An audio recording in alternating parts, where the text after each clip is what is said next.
8:31, ya estamos de vuelta aquí en Pauta de Análisis con nuestros panelistas. Vamos a saludarlos. Además tenemos a un nuevo integrante de nuestro panel de jueves, quien vamos a saludar. Pero antes, la noticia del minuto es el IPC del mes de julio.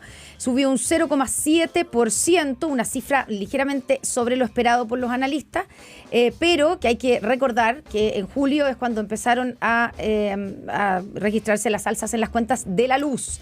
Y además, claro, esto viene precedido de podríamos decir, un pequeño veranito de San Juan, que fue el IPC del mes de junio, que recordemos que fue negativo, fue menos 0,1%. Así es que con esto se acumula un 3,1% en lo que va de este año y 4,6% a 12 meses. Todo esto lo estaremos analizando, por supuesto, en Mercado Central. Bueno, aquí en Pauta de Análisis, tú lo decías, tenemos que dar la bienvenida a Rodrigo Uvilla, que se suma a nuestro panel de jueves, ex subsecretario del Interior, ustedes lo recordarán, director del área política y sociedad civil de Libertad y Desarrollo.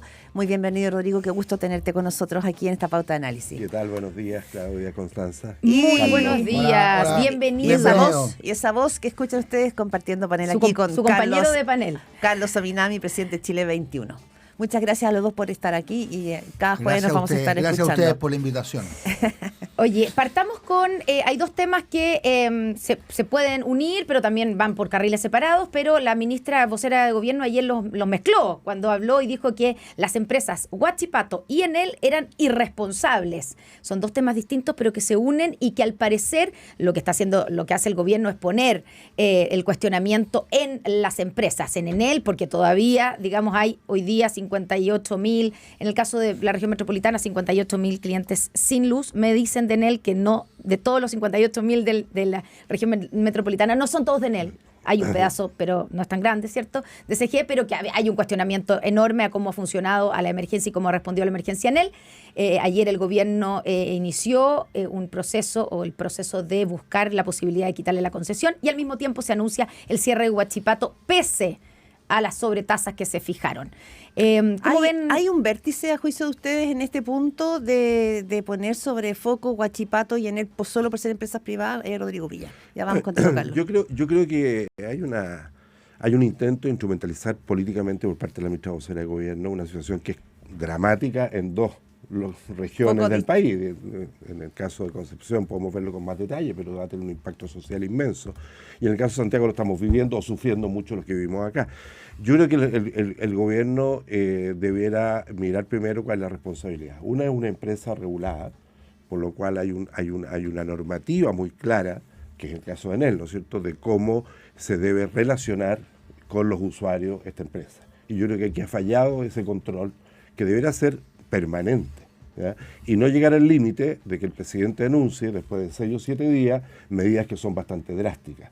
Ahora, estas medidas drásticas, ojo, vamos a tener que monitorear cómo siguen, porque las consecuencias de un término de concesión no son menores cuando el servicio hay que darlo de manera regular y permanente para todos los chilenos que estamos bajo esa empresa. Carlos, mírame, tú además fuiste exministro de Economía en los primeros tiempos. Yo no hablaría de instrumentalización. Yo creo que efectivamente aquí hay dos situaciones que son súper delicadas. Todo lo de Huachipato tiene un efecto nacional y tiene un efecto especialmente fuerte en el ámbito regional. Se habla de 15.000, 20.000 empleos que estarían directamente involucrados en esta situación. Entonces hay una responsabilidad del caso de Huachipato. A mí me parece que el gobierno cumplió. Ellos dijeron que tenían un problema con el dumping de las empresas chinas.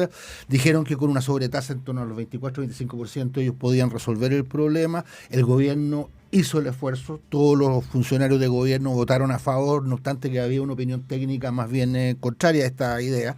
El gobierno también, incluso el país está pagando un cierto costo respecto de China. O sea, China, que es nuestro principal socio comercial, tampoco ha mirado esto con buenos ojos. Entonces yo creo que ahí hay un problema y me gustaría, si tenemos la oportunidad de hablar un poco más en general sobre el tema. Y por otro lado también hay una empresa que también ha incumplido. Yo creo que es cierto que el temporal fue un temporal totalmente fuera de las normas, se cayeron 2.000 árboles y eso no es directamente responsabilidad de la empresa, pero sí es responsabilidad de la empresa atender los teléfonos a la gente, darle una explicación, cumplir con los plazos en los cuales ellos mismos se comprometieron para reponer el servicio. Entonces, desde ese punto de vista, yo creo que siendo dos situaciones distintas, una, como dice Rodrigo, es una empresa regulada porque es un monopolio natural, y otra es distinta, pero hay una responsabilidad empresarial y yo creo que en esto también tenemos un problema como país. En el caso, por ejemplo, de Huachipato, yo creo que aquí más allá del tema de la sobretasa, está todo el tema de una falta de política industrial, de una visión más amplia.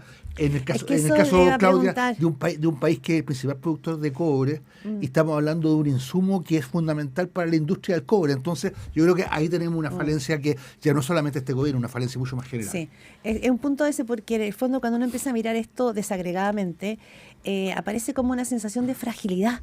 Es como que al final somos país de la OCDE, éramos el país oasis de América Latina, y empiezan a aparecer que un temporal nos deja sin luz 7 días, hace una semana, y hay familia que ha quedado sin luz una semana. Hoy día se cumple una semana del temporal. Digo, uno lo puede decir en cifras, pero si uno se va a cada hogar, lo que ha significado estar sin luz una semana.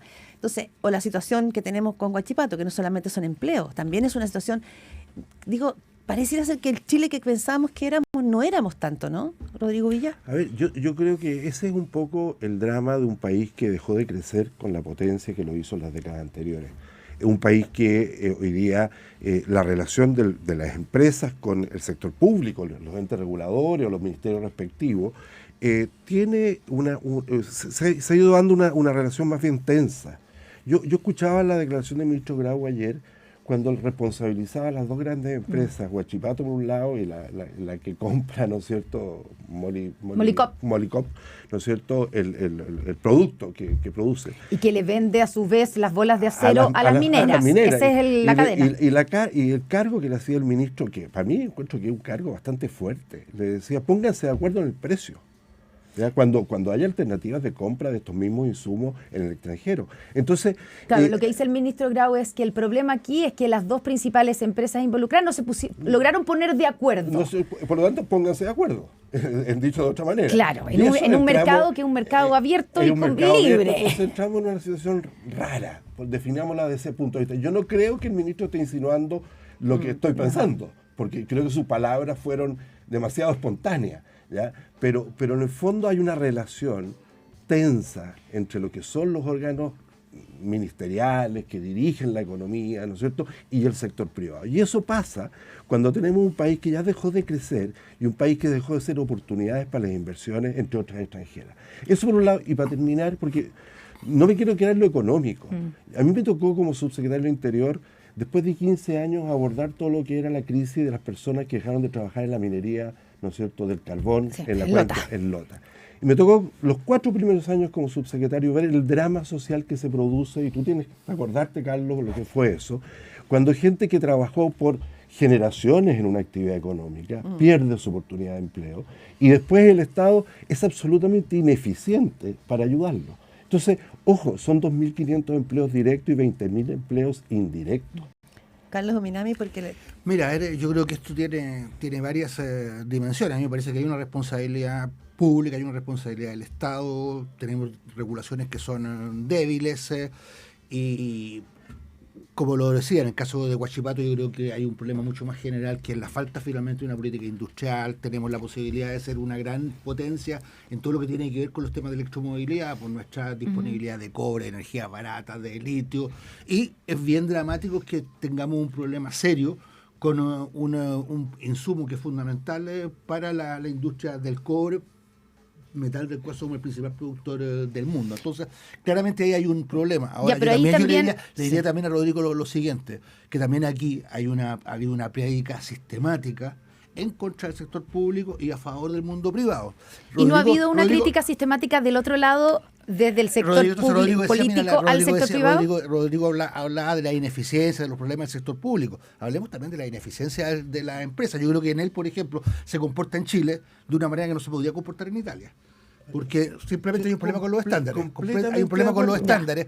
Entonces, claro, pero es un problema de la regulación, un problema de nuestra regulación y de nuestras autoridades. Hay un problema de regulación y hay un problema también de complejo por una prédica sistemática en contra del sector público, en donde como que el monopolio de las virtudes las tienen las empresas privadas y el monopolio de los defectos lo tiene el sector público. Y creo que en eso también la oposición tiene una responsabilidad importante. Yo, Carlos, creo que esa discusión está muy superada en el tiempo. Yo creo que hoy día se requiere estados que sean activos, sobre todo cuando son mercados monopólicos.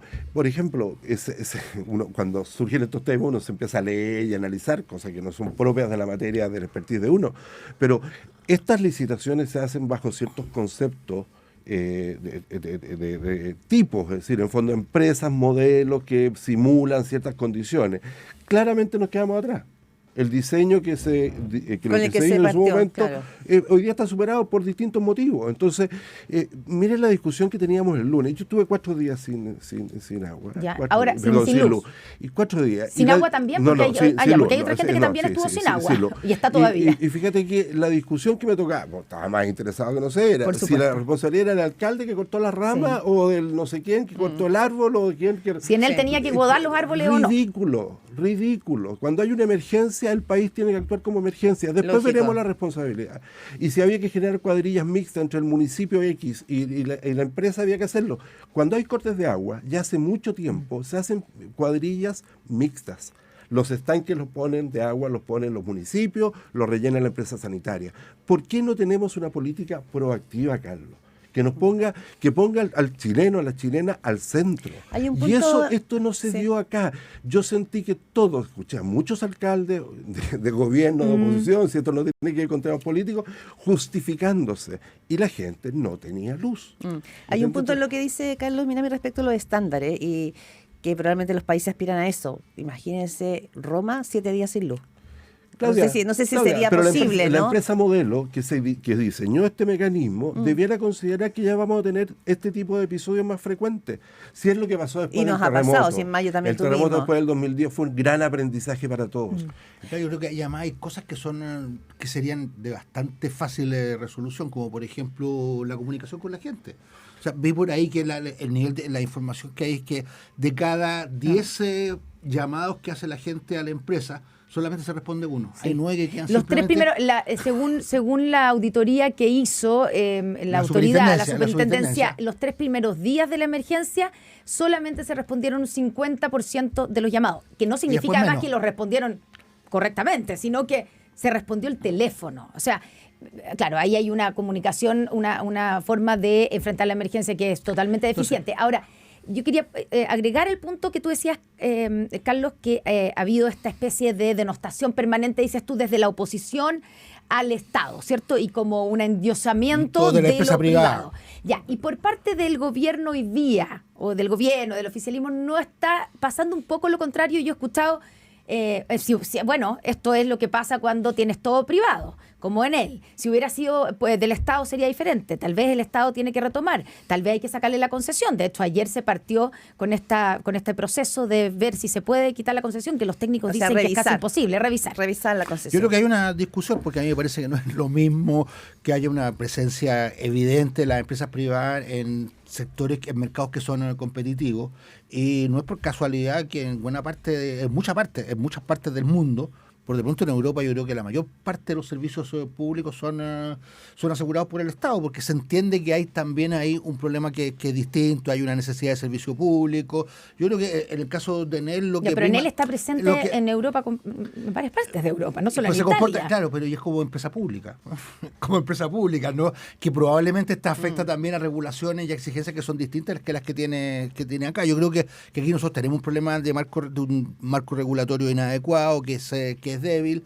Tenemos también un Estado que también es débil. Que también endurecer ese marco regulatorio o revisarlo también puede significar algo que para Chile ha sido también un tema en los últimos años, que tiene que ver con la inversión extranjera. Pero yo digo una cosa, yo creo que hay una discusión, pero para responder a Constancia, yo creo que hay una discusión, hay un tema sobre el cual hay que interrogarse.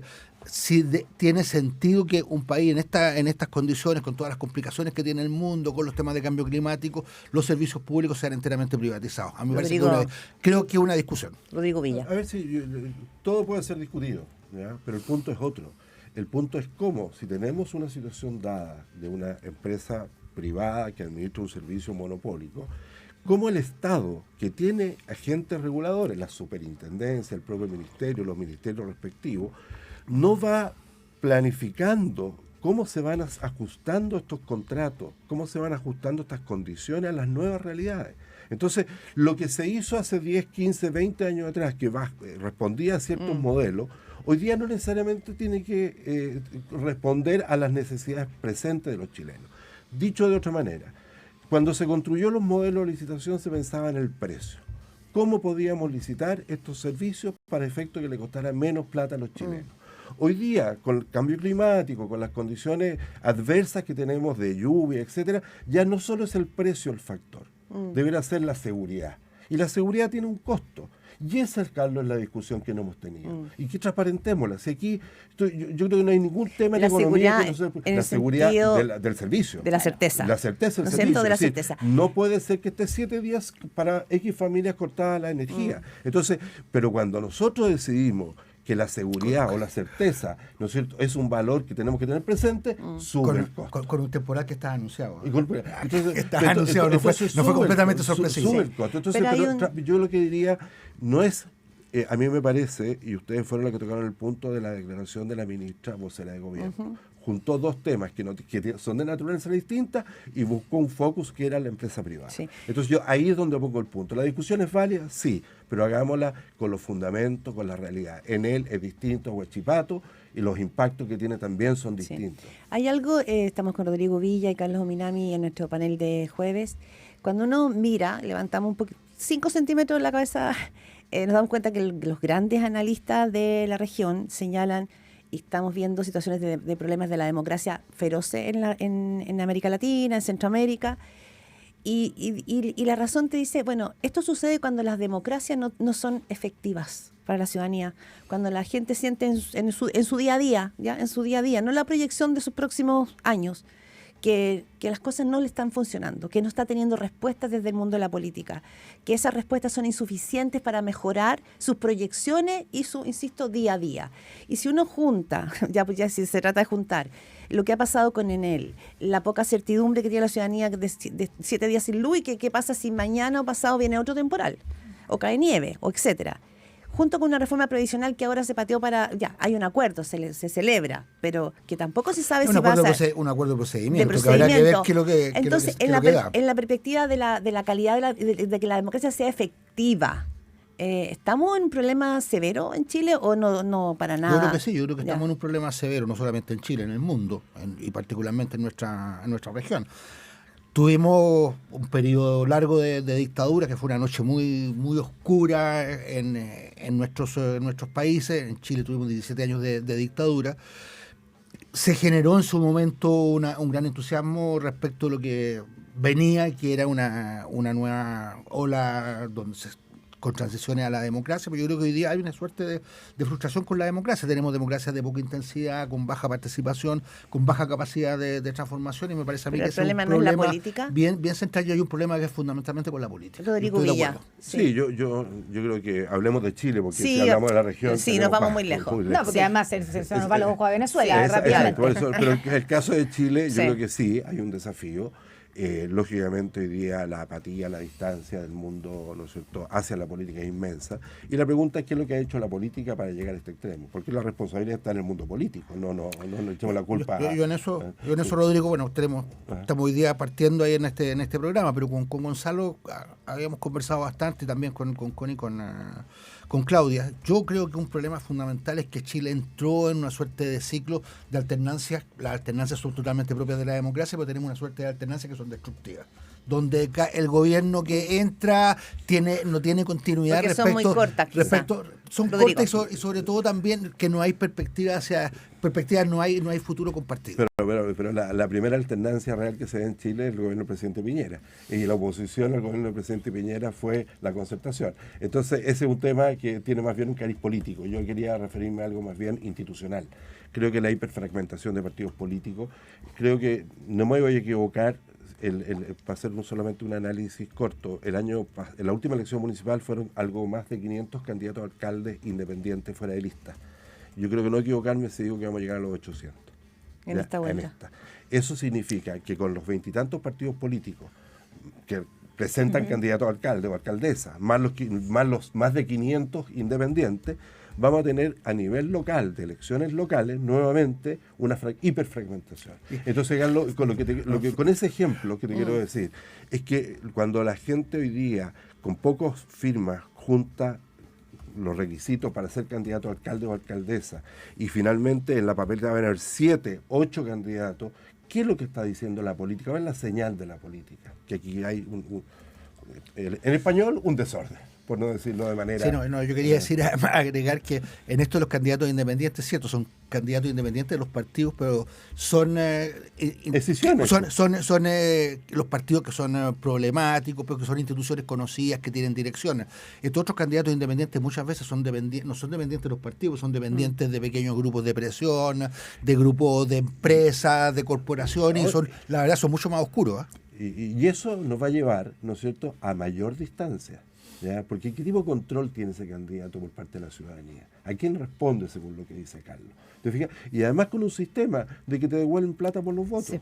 Entonces las MIPYMES políticas, partidistas, hoy día ya van a pasarse una realidad. Oye, nos faltan, la verdad nos quedan 1 minuto, 2 minutos, pero una pincelada cada uno, como para que después la próxima semana lo desarrollemos. Venezuela, lo que está pasando, más allá de las discrepancias internas aquí digamos, pero que parecen además ser cada vez menos, creo yo, el Partido Comunista como que ha ido modificando su relato. Están considerando que el gobierno tiene que entregar las actas y que no se puede certificar esta elección. ¿Tiene alguna posibilidad de salida esto con lo que está haciendo, estoy pensando en los países de Latinoamérica, México, Brasil, Colombia y también con la ayuda de Chile? Mira, para ser bien franco y con tristeza lo digo, yo creo que no hay salida en el corto plazo.